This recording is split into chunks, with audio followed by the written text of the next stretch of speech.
What's up, everybody? Kafka here, and we finally did it. We finally got it. We got some information about Season 6, and today's info is straight from Wowhead. I'll have the link in the description, and it is around Mercenaries. Oh my gosh, finally. I've been waiting. Where's the info been?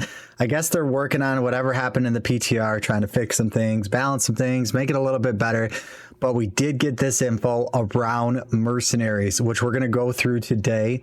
So let's dive right into it. So Mercenaries are NPC characters that fight alongside your character. So some of these Mercenaries are going to be more defensive. Some are going to be more offensive. So it looks like when you run solo, you could have your primary mercenary for solo use plus a secondary mercenary to help in situational uses. I'm assuming the secondary would be more when you're in a group with other people, because what we know is only the party leader could have a primary mercenary, and then the rest could probably use the secondary mercenary. That's what I'm getting out of this. Comment down below if you think it's something different, but this is something we did not get to test in the PTR. So unlikely like Season 3 or Diablo 3, you're going to have mercenaries with skills, and they're not going to be equipping gear. They're actually going to have a skill tree. So you're going to be able to find different abilities to use that kind of coincide with your character's abilities. And that's what I'm really excited about.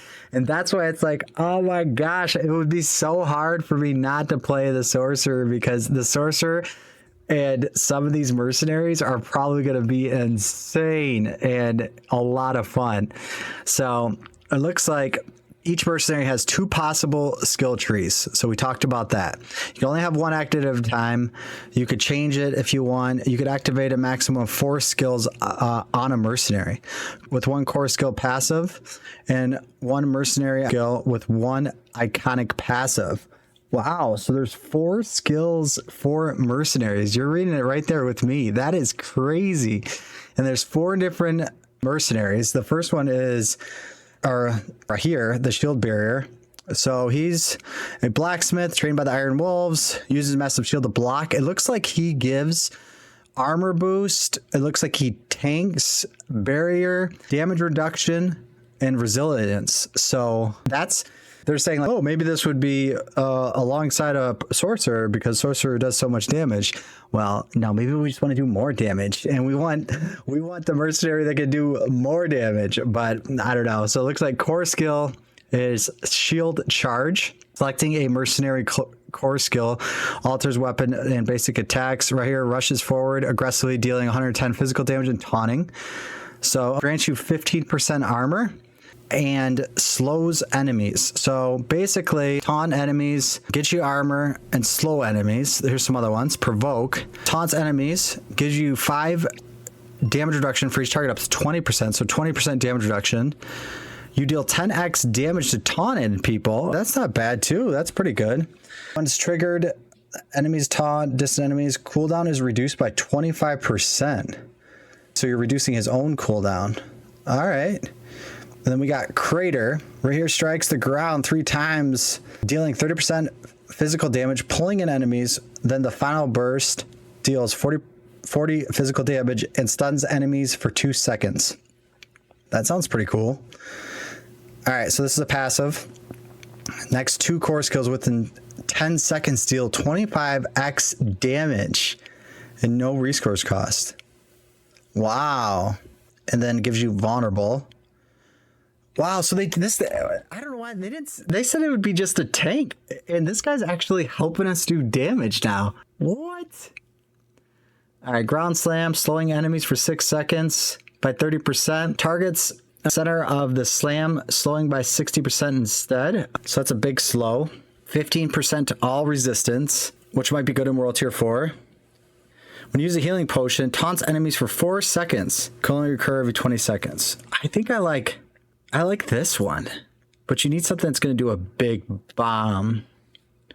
You need some that's going to be good with Crater and Fireball. All right, let's look at the rest. Wow, there's a lot to choose from. So this skill puts you in a position of reflecting 90% of the damage that would be dealt to surrounding allies to himself. What? For 5 seconds? That's like an invulnerability for 5 seconds. All right, so we got inspiration. Enemies affected by the ground slam take 10x damage.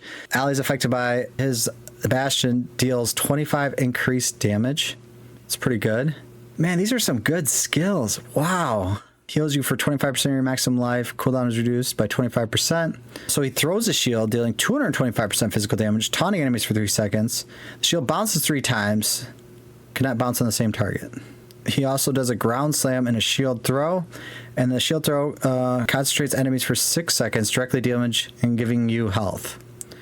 Wow. These are some crazy abilities for my man right here. Raheir, if I'm saying that right. All right, so this is Varyana. This is a DPS Berserker. All right, let's go on to the skills. So this chick has cleave. Swings the axe, 60% physical damage and 400% bleeding damage over 4 seconds. So all this stuff could stack with whatever you are putting your points into, your glyphs into, however you're building your character, all this stuff could stack. There's going to be some crazy builds. There might be builds in the game that the Mercenary does more damage than you. That would be nuts. Hysteria, you gain attack speed for 5 seconds, up to 12%. Inflicts vulnerable. Bloodthirst, 30% attack speed, 200% movement speed, unstoppable for 7 seconds. She goes crazy. And you get 10% attack speed. Intimidated has Bloodthirst, enemies dealing 10% damage reduction. Bloodthirst further increases your attack speed by 15%. So that's 30%. Oh no, so that'd be 25% attack speed. Whirlwind, she spins violently in a line repeatedly, dealing 65% physical damage, 30% bleeding damage. Oh my gosh, this is going to be insane with the Barbarian. Are you kidding me? What? Whirlwind pulls enemies in. Oh my gosh. And gains 60% size. Dude, these guys are better than our character. Are they than our character? I feel like they're better than our character, guys. Tell me what you think. Comment down below. I feel like they're better than our characters. These are crazy abilities. Why don't we have cool abilities like these? Shockwave slams the ground in front of her, dealing 80% damage, knocking down enemies. Cool. Any class can use any of these too. That's the beautiful part about it. That's really, really cool. Deals damage to an enemy, has 30% chance to knock them down for 1.5 seconds. Reprisal. If you become crowd controlled, leaps towards it and kills them basically. So you're going to get crowd controlled. She's going to leap towards you and kill the enemy. Wow. Every 12 seconds. That's kind of cool. All right. Earthbreaker. Crushes the ground, deals 180% damage, knocks 3 seconds knockbacks enemies. Rampage, increased damage. So you deal 15% damage while they're crowd controlled. So extra damage for your character. Causing your next hit against them within 3 strikes. Being guaranteed overpower. There's going to be some builds with that. Wow. Varyana launches a 3 harpoon ahead of her, piercing enemies for 140% physical damage, then rips them back, pulling them and stunning them for 2 seconds. That's got to look really cool. Slows enemies 46, 30 for 40% for 3 seconds. During this time, you have 30x lucky hit chance versus those targets. That's annihilator. Oh my gosh. Iron Grip travels 33% further, reduces enemies' impairment resistance by 50% for 5 seconds. So you're going to do way more damage there too. This is Aldkin. Aldkin is a shadow fire caster. All right, so this is the one I was kind of curious about. I think this one's going to be cool. I got a little ad here too, so I don't know why that's there. All right, so there's Haunt.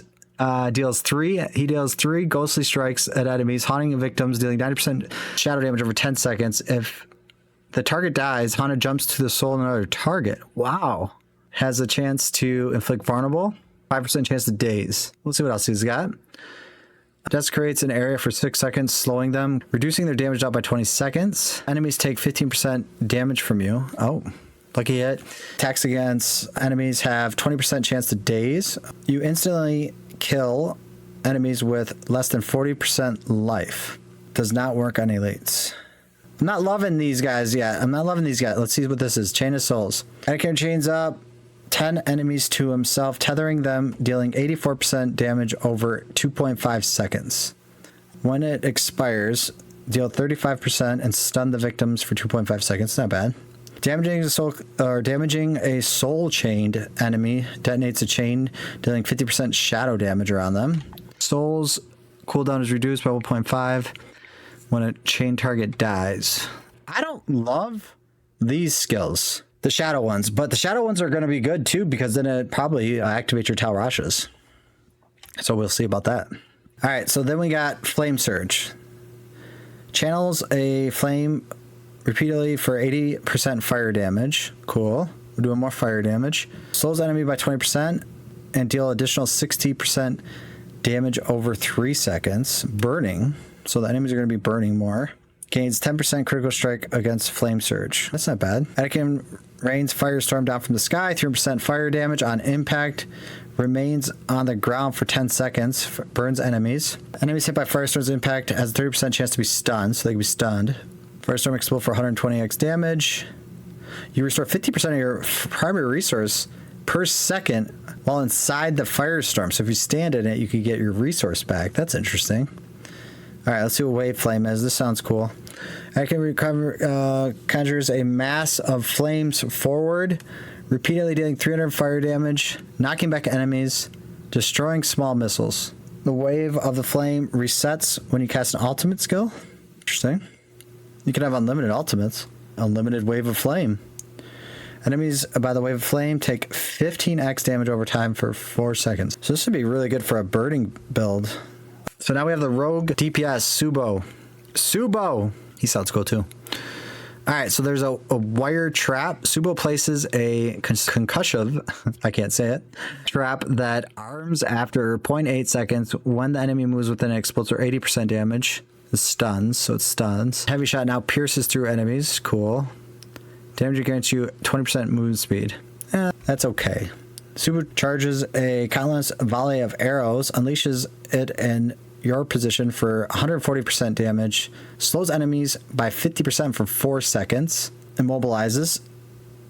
Oh, you deal 25% increased critical strike damage to slowed by his cover fire. Wow, this is really good.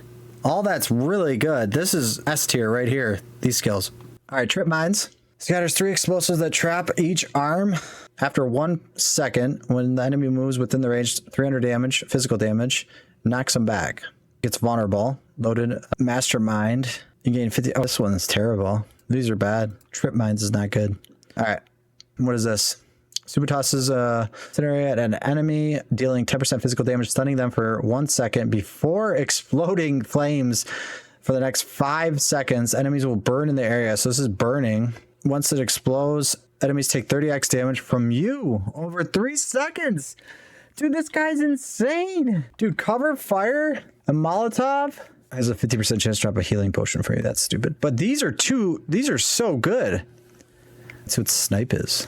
Charges a massive piercing ball, 300 physical damage, knocks back enemies. Oh, these work together. Snipe him. Oh. So it unleashes the Molotov on him. You gain 20% lucky hit chance to damage by him. So we're going to get our lucky hit chance up. Explosive charge. Each explosive charge sticks to an enemy. Each explodes after 6.5 seconds, dealing 60% physical damage. Thrill Seeker. Your cooldowns are reduced by 0.5 seconds after explosion. We love it. Oh, it's so good. Oh my gosh. All right. Target stuck with explosive charges take 2x increased damage per explosive charge stuck. That's not bad. Then you get some overpowers. Wow. All right, so let's read the upgrade systems. So how do we upgrade? From recruiting mercenaries, the Mercenary Den, upgrade their abilities, and Diablo 4 Mercenary system offers further options to build, playstyle customization. There are several different layers to the system, including reputation called rapport, bartering, trade agreements, primary mercenaries, reinforcements, and opportunities. Wow, that's a lot of stuff. All right, how do we get them? Players can recruit these mercenaries in the den. Primary mercenaries serve as main common companion, joining your party when you're solo. Secondary mercenaries, also referred as reinforcements, provide support under specific circumstances called opportunities. How do you switch? Is this going to tell us that? All right, so opportunities up here can consist of different situations, such as the player using specific skill or becoming crowd control. Adds additional layer of depth to playstyle customization, allowing players to prioritize different abilities and gearing choices based off their primary and secondary mercenaries. The rapport system. The mercenary rapport functions similar to the seasonal reputations. That won't be too bad. The Mother's Blessing. Playing alongside the mercenary will improve your rapport, gaining access to the mercenary upgrades, skill points, rewards, and improved bartering options. Cool. The more time you play with a mercenary, the stronger the reward they become. So the more you play with the character you like, the stronger he's going to become. Rewards from the rapport include passive effects, such as increasing the rate which players earn pale marks, the currency used for trade agreements, and bartering. Bartering allows players to purchase gear through currency and mercenary skills with pale marks, a currency gained through rapport, and completing activities with your mercenary. Stay tuned as we learn more about the mercenaries. We're gonna rank them just from reading those. I think Subo tier, number 1. S tier. I think, was it Raheir, the tank, A+. He's gonna be A+.